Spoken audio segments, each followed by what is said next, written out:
This is my friend, goes to A&M, and I'm going to be asking him a couple of questions for my first interview. So, first question, how do you respond when you realize that you're wrong? So initially I'm just like embarrassed or like not willing to say that I'm wrong because no one wants to be wrong. But in the end, I just gotta own up and like face the consequences and do what's right.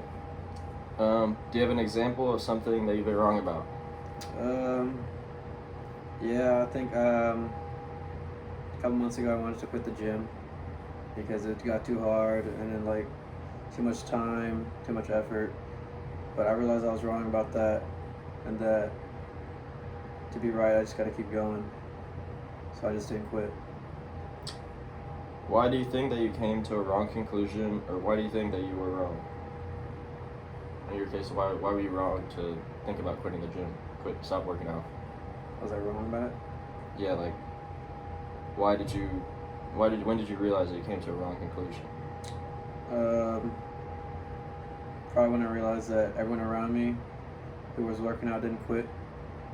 So then, when I was surrounded by that mentality, I realized that I was wrong. Mm. What did it feel like to be wrong?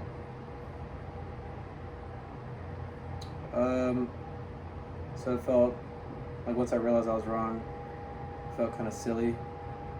I realized that problem wasn't really there. It was easy to overcome. And you said that you learned that you were wrong kind of like through watching other people work out, that you realized you could make time in your schedule?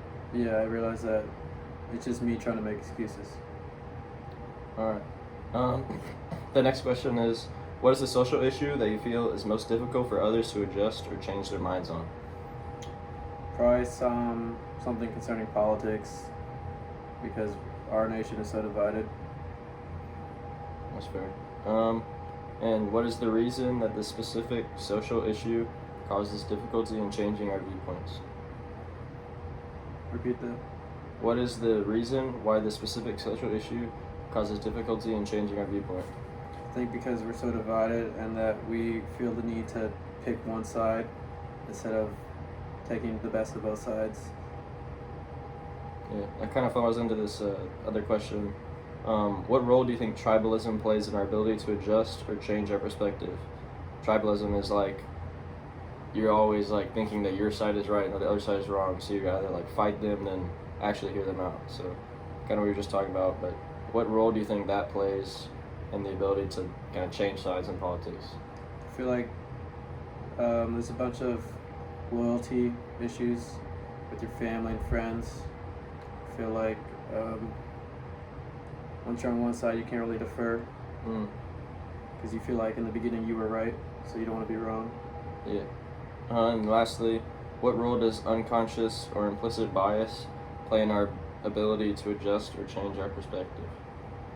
So I think when you're surrounded by one type of ideology or way of thinking, that it kind of unconsciously you start following that. So if you surround yourself with a bunch of right-winged or left-wing people, for example, you will probably end up aligning more toward them. Thank you.